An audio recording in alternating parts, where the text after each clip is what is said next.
আসসালামু আলাইকুম। আমি রিতা ফারজানা, শিক্ষিকা, মাইলস্টোন স্কুল অ্যান্ড কলেজ। প্রিয় শিক্ষার্থীরা, নিশ্চয়ই সবাই ভালো আছো। আলহামদুলিল্লাহ, আমিও ভালো আছি। তোমরা সবাই নিশ্চয়ই বাসায় নিরাপদে আছো। আজকে তোমাদের বাংলাদেশ ও বিশ্ব পরিচয় বিষয়ের অনলাইন ক্লাসে স্বাগতম। শিক্ষার্থীরা, আজকে আমি তোমাদের দ্বাদশ অধ্যায় বাংলাদেশ ও আঞ্চলিক সহযোগিতা এই অধ্যায়ের পাঠ 3 এবং পাঠ 4 আলোচনা করব। তো তোমরা নিশ্চয়ই এর আগে পাঠ 1 এবং পাঠ 2 পড়েছো এবং সেখান থেকে সবগুলো বিষয় অবশ্যই মনে রেখেছো। তো সেখানে তোমরা আঞ্চলিক সহযোগিতার গুরুত্ব এবং এর ক্ষেত্রগুলো সম্পর্কে পড়েছো। তারপরে কয়েকটি ক্ষেত্র রয়েছে, সেগুলো তোমাদের নিশ্চয়ই মনে আছে। এছাড়াও তোমরা জাতিসংঘের কথাও সেখানে পড়েছো। তো আমি তোমাদেরকে পাঠ 1 এবং পাঠ 2 থেকে কিছু তথ্য আরেকবার মনে করিয়ে দিই। যেমন আমরা পড়েছিলাম যে বর্তমানে আধুনিক যুগে কোনো রাষ্ট্রই কিন্তু এককভাবে তাদের প্রয়োজন সম্পূর্ণ করতে পারে না। আর এই প্রয়োজনীয়তা থেকেই হচ্ছে আঞ্চলিক এবং আন্তর্জাতিক সহযোগিতা ধারণা সৃষ্টি হয়েছে। তো এর মধ্যে হচ্ছে উল্লেখযোগ্য জাতিসংঘ। জাতিসংঘ পৃথিবীর প্রায় সকল রাষ্ট্রই কিন্তু জাতিসংঘের সদস্য। আর বাংলাদেশ 1974 সালে জাতিসংঘের সদস্যপদ লাভ করে। তো তোমাদের কি মনে আছে যে জাতিসংঘ কেন গঠন করা হয়? বিশ্বে শান্তি স্থাপনের জন্য জাতিসংঘ গঠন করা হয়। এরপরে তোমরা আঞ্চলিক সহযোগিতার গুরুত্ব পড়েছো, যে আমরা সেখানে দেখেছিলাম যে বিশ্বের রাষ্ট্রসমূহ, সকল রাষ্ট্রসমূহ কিন্তু একে অপরের উপর নির্ভরশীল। আর কোনো রাষ্ট্রই কিন্তু এককভাবে তাদের চাহিদা পূরণ করতে পারে না। যদি প্রতিবেশী দেশগুলো হচ্ছে সাহায্য সহযোগিতার হাত বাড়িয়ে দেয়, তাহলে কিন্তু রাষ্ট্রগুলো তাদের সকল সমস্যা দূর করতে পারে। তো শিক্ষার্থীরা, আঞ্চলিক সহযোগিতার কিছু ক্ষেত্রর কথা তোমরা হচ্ছে পাঠ 1 এবং 2 পড়েছো। তা আমি তোমাদেরকে কিছু ক্ষেত্রর নাম আরেকবার মনে করিয়ে দিই। যেমন হচ্ছে শিল্প, বাণিজ্য, নিরাপত্তা, জ্বালানি, মাদক ও চোরাচালান, তারপর পরিবহন ও যোগাযোগ, মানব সম্পদ উন্নয়ন। এছাড়াও কিন্তু আরো অনেকগুলো নাম সেখানে ছিল। তোমরা সবগুলি নাম ভালোভাবে মুখস্থ রাখবে। তো আমি তোমাদেরকে গত ক্লাস থেকে কিছু প্রশ্ন করি, দেখি তোমাদের মনে আছে কিনা। দেখো, 1 নম্বর প্রশ্ন, জাতিসংঘ কেন গঠন করা হয়? তো আমরা জাতিসংঘের কথা পড়েছিলাম যে বিশ্বে শান্তি স্থাপনের লক্ষ্য নিয়ে জাতিসংঘ গঠন করা হয়। তাহলে আমরা এই উত্তরটা কি দিব? যে বিশ্বে শান্তি স্থাপনের লক্ষ্য নিয়ে জাতিসংঘ গঠন করা হয়। এরপর দেখো, বাংলাদেশ কত সালে জাতিসংঘের সদস্যপদ লাভ করে? তোমাদের কি মনে আছে উত্তরটা? আচ্ছা, আমি বলে দিই, বাংলাদেশ 1974 সালে জাতিসংঘের সদস্যপদ লাভ করে। তারপরে দেখো, 3 নম্বর, আঞ্চলিক সহযোগিতার 3টি ক্ষেত্রের নাম লেখো। তো তোমরা আঞ্চলিক সহযোগিতার অনেকগুলো ক্ষেত্রের নাম পড়েছিলে, তার মধ্যে আমি আজকে প্রশ্নটা দিয়েছি যে মাত্র 3টি ক্ষেত্রের নাম লিখতে বলা হয়েছে। তাহলে 3টি ক্ষেত্রের মধ্যে আমরা কি কি দিতে পারি? শিল্প, বাণিজ্য, তারপরে নিরাপত্তা, জ্বালানি, আমরা হচ্ছে এই 3টা নাম দিতে পারি। তো তোমরা যদি সবগুলো নাম ভালোভাবে মনে রাখো, এখানে 3টা ক্ষেত্র থেকে প্রশ্ন, এছাড়া অন্য প্রশ্ন আসতে পারে যে আঞ্চলিক সহযোগিতার কয়েকটি ক্ষেত্রের নাম লিখো বা 5টি ক্ষেত্রের নাম লিখো। তখন তোমরা সেভাবে করে প্রশ্ন বুঝে উত্তরটা দিবে। তো শিক্ষার্থীরা, আমি আশা করি তোমরা সবগুলো প্রশ্নের উত্তর ভালোভাবে দিয়েছো। এই প্রশ্নগুলো ছাড়াও আরও কিছু প্রশ্ন তোমাদের আসতে পারে। তো তোমরা যদি পাঠ 1 এবং পাঠ 2 পড়ো ভালো করে, তাহলে অন্য প্রশ্ন আসলেও উত্তর দিতে পারবে। তো আমি আশা করি আমি যে প্রশ্নগুলো এখানে লিখেছি সেগুলো তোমরা ভালোভাবে উত্তর দিয়েছো। শিক্ষার্থীরা, আজকে আমাদের পাঠ 3 ও 4, উল্লেখযোগ্য আঞ্চলিক সহযোগিতা সংস্থাসমূহ। শিখন ফল। আজকের পাঠ থেকে শিক্ষার্থীরা সার্ক ও আসিয়ান সম্পর্কে লিখতে পারবে, সার্ক ও আসিয়ানের লক্ষ্য ও উদ্দেশ্য বর্ণনা করতে পারবে, বিভিন্ন আঞ্চলিক সহযোগিতা সংস্থা সম্পর্কে ব্যাখ্যা করতে পারবে। তো চলো শিক্ষার্থীরা, আমরা আমাদের আজকের পাঠটি শুরু করি। শিক্ষার্থীরা, তোমাদেরকে আজকে আমি কয়েকটি সংস্থা নিয়ে আলোচনা করব। তো এই যে সংস্থাগুলো অবস্থানগত সুবিধার ভিত্তিতে পৃথিবীর অনেক আঞ্চলিক সহযোগিতা সংস্থা গড়ে উঠেছে। এরকমই কয়েকটি সংস্থার কথা আমরা আজকে জানব। তো প্রথমেই আমরা সার্ক সম্পর্কে দেখে নিই। দেখো, সার্ক, যাকে ইংলিশে আমরা সংক্ষেপে লিখতে পারি SAARC, আর এটার পূর্ণ রূপ হচ্ছে south Asian association for regional cooperation. আমি আরেকবার তোমাদেরকে বলে দিচ্ছি, south Asian association for regional cooperation, যেটাকে আমরা সংক্ষেপে SAARC দিয়ে লিখতে পারি। আর এটার বাংলা রূপ হচ্ছে দক্ষিণ এশীয় আঞ্চলিক সহযোগিতা সংস্থা।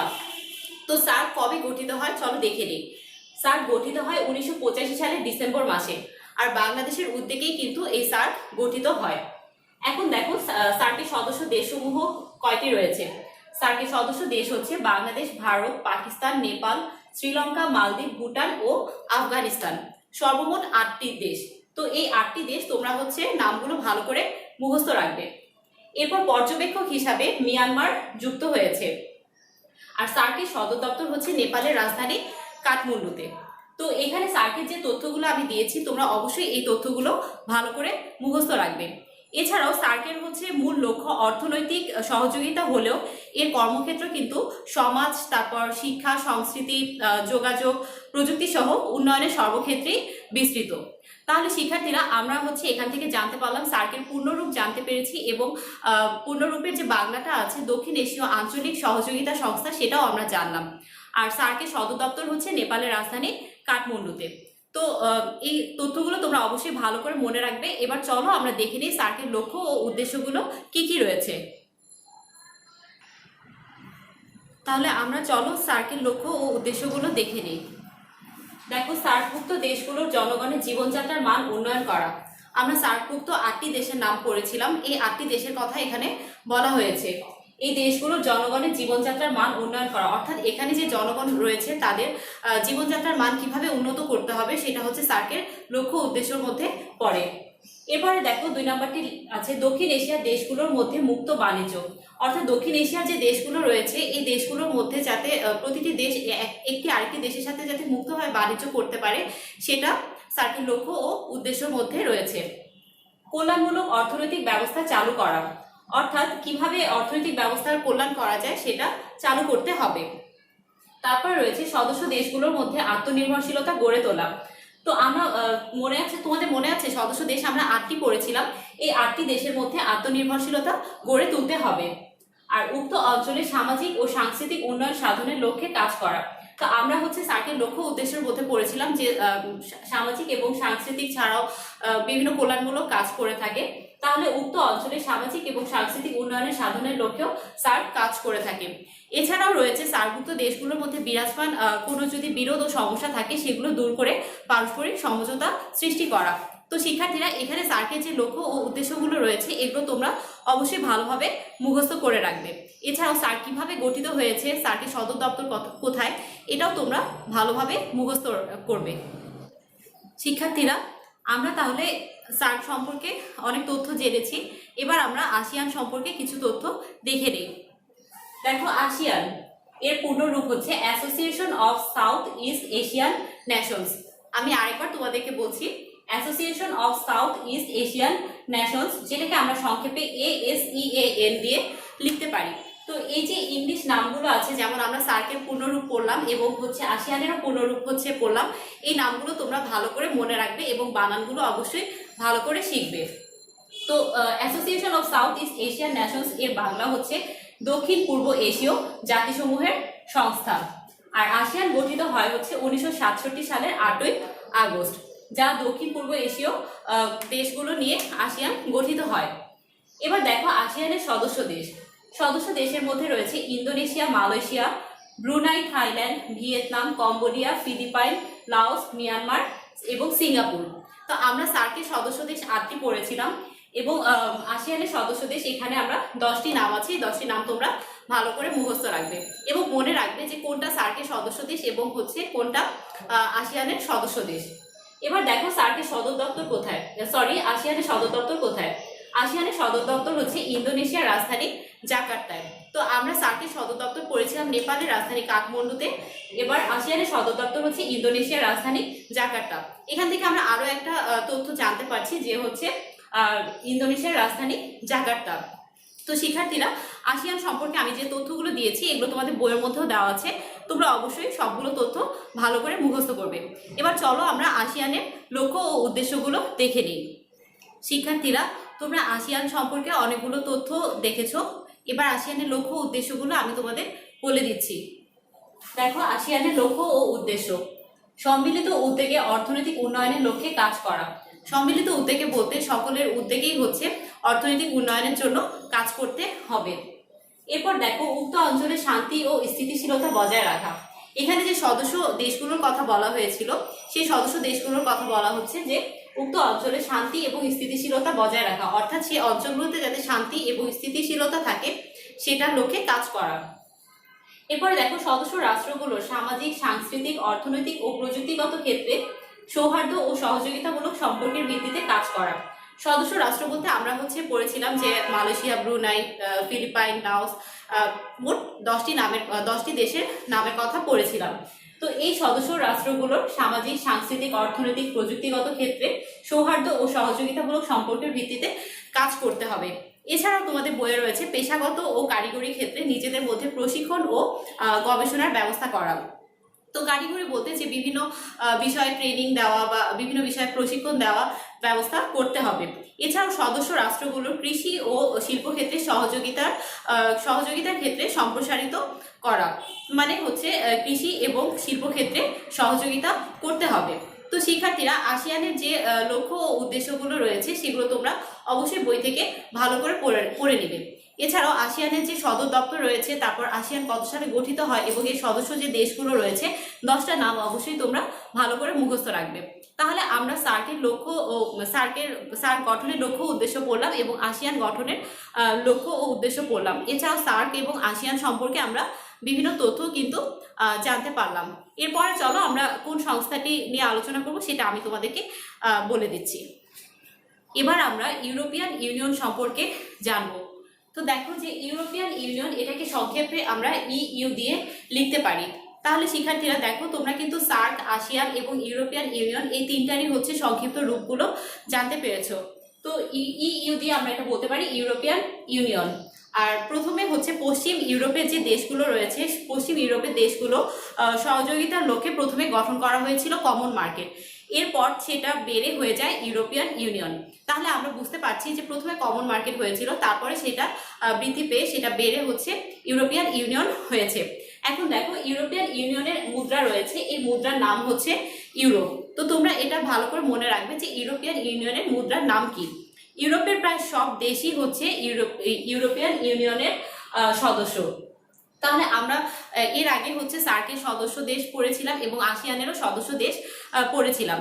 এখন ইউরোপিয়ান ইউনিয়নের সদস্য দেশ যদি তোমাদেরকে বলা হয় যে ইউরোপিয়ান ইউনিয়নের সদস্য দেশ কোনগুলো, তাহলে তোমরা এটা বলবে যে ইউরোপের প্রায় সব দেশই ইউরোপিয়ান ইউনিয়নের সদস্য। এখন দেখো যে ইউরোপিয়ান ইউনিয়নের সদর দপ্তর কোথায়। ইউরোপিয়ান ইউনিয়নের সদর দপ্তর বেলজিয়ামের রাজধানী ব্রাসেলসে। অর্থাৎ আমরা বলতে পারি যে ইউরোপিয়ান ইউনিয়নের সদর দপ্তর বেলজিয়ামের রাজধানী ব্রাসেলসে। তাহলে তোমরা দেখো যে সার্কের সদর দপ্তর, তারপর আসিয়ানের সদর দপ্তর, এবার কিন্তু ইউরোপিয়ান ইউনিয়নের সদর দপ্তর জানতে পারলে। তো তিনটা সংস্থার সদর দপ্তর কোথায় অবস্থিত তোমরা অবশ্যই এটা ভালো করে মনে রাখবে। আর এই যে সদস্য দেশগুলো রয়েছে, সদস্য দেশগুলোর নাগরিকরা কিন্তু অবাধে এখন এক দেশ থেকে আরেক দেশে যাতায়াত, বসবাস, তারপর ব্যবসা বাণিজ্য সবই করতে পারে। তো এই যে ইউরোপিয়ান ইউনিয়নের যে দেশগুলো রয়েছে, এই দেশগুলো তাদের ইইউ যে নিজস্ব যে মুদ্রা চালু করেছে, এই মুদ্রা ছাড়াও কিন্তু সব দেশই তাদের দেশীয় মুদ্রার পাশাপাশি এই ইউরোটা ব্যবহার করে। তো শিক্ষার্থীরা, ইউরোপিয়ান ইউনিয়ন সম্পর্কে যে তথ্যগুলো আমি দিয়েছি এগুলো তোমরা ভালো করে মনে রাখবে। এছাড়া তোমাদের বইয়ে দেখবা যে সবকিছু কিন্তু খুব সুন্দর করে লেখা আছে, তোমরা বইটা পড়লে সবগুলো তথ্য ভালো করে মনে রাখতে পারবে। তো আমরা সার্ক, আসিয়ান এবং ইউরোপিয়ান ইউনিয়ন সম্পর্কে জানলাম। এছাড়াও আরও অনেকগুলো ছোট বড় সংস্থা রয়েছে। এবারে আমি তোমাদেরকে সেই সংস্থাগুলোর কথা আমি তোমাদেরকে জানিয়ে দেব। শিক্ষার্থীরা, আমরা যে কয়েকটি সংস্থা পড়লাম এগুলো ছাড়াও আরও কিছু সংস্থা রয়েছে। এই সংস্থাটি প্রথমেই দেখো যে জি7। এই জি7 শিল্পোন্নত শীর্ষ 7 দেশের জোট। অর্থাৎ আমরা এখানে বুঝতে পারছি যে এই 7টি নাম দেখেই বুঝতে পারছি যে এখানে 7টা দেশের জোট নিয়ে জি7 গঠিত হয়েছে। দেখো, এর সদস্য দেশগুলো যুক্তরাষ্ট্র, যুক্তরাজ্য, জার্মানি, ফ্রান্স, কানাডা ও ইতালি। 7টি নাম আছে, এই 7টি নাম তোমরা মুখস্থ করে রাখবে। এই যে এই 7টি দেশ, এই 7টি শিল্পোন্নত দেশের সমষ্টি জি7। এরপর দেখো, জি7 আমাদের নিজস্ব দেশগুলো ছাড়াও আমাদের মতো স্বল্পোন্নত যে দেশগুলো রয়েছে, এই দেশগুলোর বিভিন্ন কাজে কিন্তু আমাদেরকে সহযোগিতা করছে। এছাড়াও পরিবেশ, জলবায়ু পরিবর্তন প্রভৃতির মতো গুরুত্বপূর্ণ যে বৈশ্বিক ইস্যু রয়েছে এবং দারিদ্র্য, ক্ষুধা, অশিক্ষা ও অস্বাস্থ্যের অভিশাপ মুক্ত পৃথিবী গড়ার বিষয়ে করণীয় নিয়ে আলোচনা ও কর্মকৌশল নির্ধারণ করে। তো দেখো যে জি7 কি কাজ করছে। পরিবেশ, জলবায়ু পরিবর্তন, তারপরে হচ্ছে ক্ষুধা, অশিক্ষা, দারিদ্র প্রভৃতি নিয়ে বিভিন্ন আলোচনা এবং কর্মকৌশল কিন্তু নির্ধারণ করছে। তাহলে তোমাদেরকে যদি প্রশ্ন করা হয় যে জি7 কি, তাহলে তোমরা উত্তর দিবে যে শিল্পোন্নত শীর্ষ 7 দেশের জোট হচ্ছে জি7। আর যে 7টি দেশ রয়েছে এই 7টি দেশের নাম অবশ্যই তোমরা মুখস্থ করে নেবে। এই যে জি7 ছাড়াও আরও কিন্তু কিছু সংস্থা রয়েছে, চলো আমরা দেখে নিই আর কি কি সংস্থা রয়েছে। এবার আমরা আর কয়েকটি সংস্থা সম্পর্কে জানবো। প্রথমে আমরা OAU নিয়ে আমি তোমাদেরকে একটু বলে দেই। আফ্রিকার দেশগুলো মিলে গড়ে উঠেছে OAU বা অর্গানাইজেশন অফ আফ্রিকান ইউনিটি। দেখো আমি এখানে লিখে দিয়েছি OAU, এটা হচ্ছে ইংলিশে আমরা OAU লিখতে পারি, আর এর পূর্ণরূপ হচ্ছে অর্গানাইজেশন অফ আফ্রিকান ইউনিটি। তোমরা অবশ্যই বানানটা ভালো করে মুখস্থ রাখবে যে আফ্রিকার দেশগুলো মিলে গড়ে উঠেছে এই OAU। এছাড়াও আরব দেশগুলোর সংগঠন হচ্ছে আরব লীগ এবং মুসলিম দেশগুলোর সংগঠন হচ্ছে OIC। এখন দেখো OIC এর পূর্ণরূপ কি? OIC এর পূর্ণরূপ হচ্ছে অর্গানাইজেশন অফ ইসলামিক কোঅপারেশন। আর বাংলাদেশ 1974 সালে OIC এর সদস্যপদ লাভ করে। তোমাদেরকে এখানে আমি আরেকটি তথ্য বলে দেই যে বাংলাদেশ কিন্তু 1974 সালে জাতিসংঘেরও সদস্যপদ লাভ করে। তাহলে আমরা এটা ভালো করে আমাদের জন্য মনে রাখা সহজ হবে যে 1974 সালে বাংলাদেশ জাতিসংঘের সদস্যপদ লাভ করেছে এবং OIC এরও সদস্যপদ লাভ করেছে। তাহলে তোমাদেরকে যদি প্রশ্ন করা হয় যে আরব লীগ কি, তাহলে তোমরা উত্তর দিবে যে মুসলিম আরব দেশগুলোর সংগঠন হচ্ছে আরব লীগ, এবং হচ্ছে যদি বলা হয় যে OIC কি, তাহলে বলবে তোমরা মুসলিম দেশগুলোর সংগঠন হচ্ছে OIC। তাহলে এখানে তোমরা OIC এর পূর্ণরূপ এবং OAU এর পূর্ণরূপ অবশ্যই ভালো করে মুখস্থ রাখবে। এছাড়াও আরো দুইটি সংস্থা সম্পর্কে আমি এবার তোমাদেরকে জানিয়ে দেব। এবার আমরা কমনওয়েলথ সম্পর্কে জানবো। দেখো কমনওয়েলথ হচ্ছে ব্রিটিশ উপনিবেশ থেকে স্বাধীনতা প্রাপ্ত দেশগুলোকে নিয়ে গড়ে উঠেছে। তো তোমাদের যদি প্রশ্ন আসে যে কমনওয়েলথ কি, তাহলে তোমরা এটা লিখে দিবে যে ব্রিটিশ উপনিবেশ থেকে স্বাধীনতা প্রাপ্ত দেশগুলোকে নিয়ে গড়ে উঠেছে কমনওয়েলথ। এরপরে দেখো ন্যামের পূর্ণরূপ হচ্ছে নন অ্যালাইন মুভমেন্ট। আমি আবার বলছি, ন্যামের পূর্ণরূপ হচ্ছে নন অ্যালাইন মুভমেন্ট। তোমরা বানানটা ভালো করে মুখস্থ করবে। তো এই ন্যাম হচ্ছে কোনো সামরিক জোটের সদস্য নয় এমন দেশগুলো নিয়ে গড়ে উঠেছে। অর্থাৎ সামরিক জোটের যে সদস্য নয় এই যে দেশগুলো রয়েছে এই দেশগুলো নিয়ে হচ্ছে ন্যাম গড়ে উঠেছে। আর বাংলাদেশ কিন্তু ন্যামেরও হচ্ছে গুরুত্বপূর্ণ সদস্য। তো এই ন্যামকে হচ্ছে আমরা বাংলায় বলতে পারি যে জোট নিরপেক্ষ আন্দোলন। তাহলে শিক্ষার্থীরা আমরা এখানে কমনওয়েলথ এবং ন্যাম সম্পর্কেও জানলাম। তো আমরা এখান থেকে আজকে মোট কয়েকটি সংস্থা সম্পর্কে আমরা জানছি, যেমন হচ্ছে সার্ক, আসিয়ান, ইউরোপিয়ান ইউনিয়ন, তারপর জি7, তারপর কমনওয়েলথ, ন্যাম, OIC এবং OAU, এরকম কয়েকটি সংস্থা সম্পর্কে আমরা জেনেছি। তো তোমরা যদি বইটা ভালো করে পড়ো তাহলে প্রত্যেকটি সংস্থা সম্পর্কে ভালোভাবে জানতে পারবে। এছাড়াও এই সংস্থাগুলোর সদর দপ্তর কোথায়, তারপর এদের সদস্য দেশ কয়টি, এগুলো তোমরা ভালো করে মুখস্থ করবে। তো চলো আরেকটি তথ্য তোমাদেরকে আমি দিয়ে দিই, সেটা হচ্ছে দ্বিপাক্ষিক চুক্তি। এখন দেখো দ্বিপাক্ষিক চুক্তিটা কি। দ্বি মানে কিন্তু আমরা জানি যে হচ্ছে দুই, অর্থাৎ দ্বিপাক্ষিক চুক্তি মানে হচ্ছে দুইটি দেশের মধ্যে চুক্তি বলতে পারি। তাহলে আমরা দ্বিপাক্ষিক চুক্তি এটা বলতে পারি যে দুইটি দেশের মধ্যে পারস্পরিক সহযোগিতার লক্ষ্যে দ্বিপাক্ষিক সহযোগিতা চুক্তি সম্পন্ন করা হয়। আর বর্তমানে এ ধরনের চুক্তি কিন্তু বেড়েই চলেছে। যেমন আমরা দেখতে পাই যে বাংলাদেশের সাথে ভারতের কিন্তু অনেক ধরনের চুক্তি হয়, যেমন তিস্তা চুক্তি, আরও অনেক ধরনের চুক্তি কিন্তু হয়। তাহলে আমরা দ্বিপাক্ষিক চুক্তি বলতে পারি যে হচ্ছে দুইটা দেশের মধ্যে পারস্পরিক যে চুক্তি সেটা হচ্ছে দ্বিপাক্ষিক চুক্তি। আর সহযোগিতার ক্ষেত্রে সবচেয়ে কার্যকর হলো এই দ্বিপাক্ষিক চুক্তি। অর্থাৎ দুইটা দেশের মধ্যে চুক্তি হলে তখন কিন্তু দুইটি দেশের মধ্যে পারস্পরিক একটা সহযোগিতাও বেড়ে যায়। তাহলে শিক্ষার্থীরা আমরা আজকে যে কয়েকটি জিনিস পড়লাম এবং যে কয়েকটি সংস্থার কথা বললাম, সার্ক, আসিয়ান, তারপর ইউরোপিয়ান ইউনিয়ন, এই কয়েকটি সংস্থা নিয়ে আমি তোমাদেরকে এবারে কিছু চিত্র দেখাবো। চলো আমরা দেখে নিই চিত্রগুলোতে কি বোঝানো হচ্ছে। শিক্ষার্থীরা আমরা আজকে কয়েকটি সংস্থার নাম পড়েছিলাম। তার মধ্যে প্রথমে যে সংস্থাটি পড়েছি সেটা হচ্ছে সার্ক, যেটাকে আমরা সংক্ষেপে SAARC বলতে পারি। তো দেখো যে এখানে আমি প্রথমে যে ছবিটা দিয়েছি সেটা হচ্ছে সার্কের লোগো। তোমাদের বইয়েও এরকম একটা ছবি দেওয়া আছে। এরপরে দেখো যে আমরা সার্কের সদস্য দেশ 8টি পড়েছিলাম। এই 8টি দেশের ফ্ল্যাগের ছবি তোমাদের এখানে আমি দিয়েছি। প্রথমেই দেখো আফগানিস্তান, বাংলাদেশ, ভুটান, ইন্ডিয়া, মালদ্বীপ, নেপাল, পাকিস্তান এবং শ্রীলঙ্কা, এই 8টি হচ্ছে সার্কের সদস্য দেশ। আর বর্তমানে মিয়ানমার হচ্ছে পর্যবেক্ষক হিসাবে সার্কের সাথে যুক্ত আছে। সার্কের পরে আমরা যে সংস্থাটির নাম পড়েছিলাম সেটা হচ্ছে আসিয়ান। তো আসিয়ানের পূর্ণরূপ হচ্ছে association of south east Asian Nations, সংক্ষেপে আমরা ASEAN বলতে পারি। আর এটার বাংলা হচ্ছে দক্ষিণ পূর্ব এশীয় জাতিসমূহের সংস্থা। তো দেখো এই যে আসিয়ানের প্রথমে যে আমি ছবিটা দিয়েছি এটা হচ্ছে আসিয়ানের লোগো। এরপরে দেখো আসিয়ানের হচ্ছে আমরা পড়েছিলাম যে 10টা সদস্য রাষ্ট্র। তো এই 10টা সদস্য রাষ্ট্রের ফ্ল্যাগগুলো সহ আমি দেশগুলোর নাম দিয়েছি। দেখো প্রথমেই আছে ব্রুনাই, তারপর Thailand, Myanmar, Laos, Indonesia, Malaysia, Philippines, Cambodia, Singapore, Vietnam, অর্থাৎ 10টি সদস্য রাষ্ট্র। তো এখানে তাহলে আমরা ছবিটাতে দেখতে পাচ্ছি যে আসিয়ানের লোগো এবং আসিয়ান যে 10টি সদস্য রাষ্ট্র নিয়ে গঠিত সেই সদস্য রাষ্ট্রগুলোর নাম এবং তাদের ফ্ল্যাগ মানে পতাকা সহ ছবি দেওয়া আছে। শিক্ষার্থীরা দেখো এখানে আমরা যে ছবিগুলো দেখতে পাচ্ছি, প্রথমেই হচ্ছে নীল রঙের একটা ছবি দেওয়া আছে এবং মাঝখানে লেখা আছে EU। এই EU হচ্ছে ইউরোপিয়ান ইউনিয়ন, অর্থাৎ এই ছবিটা ইউরোপিয়ান ইউনিয়নের লোগো।